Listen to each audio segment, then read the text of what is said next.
2019 തെരഞ്ഞെടുപ്പിന് എൻ്റെ ഓർമ്മ ശരിയാണെങ്കിൽ വിഷുവിൻ്റെ അന്നാണ് അമിത്ഷാജി വടക്കുംനാഥ ക്ഷേത്ര മൈതാനത്ത് സംസാരിക്കുന്നത്.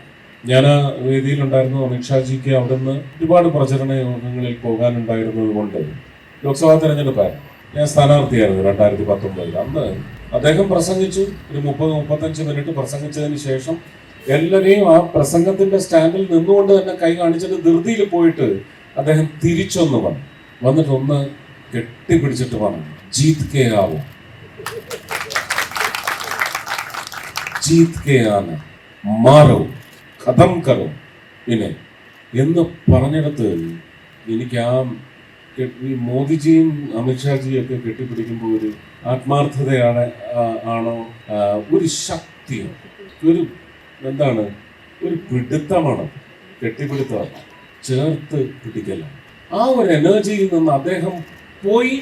ഞാൻ മൈക്കിലേക്ക് കയറി പ്രസംഗിച്ചു.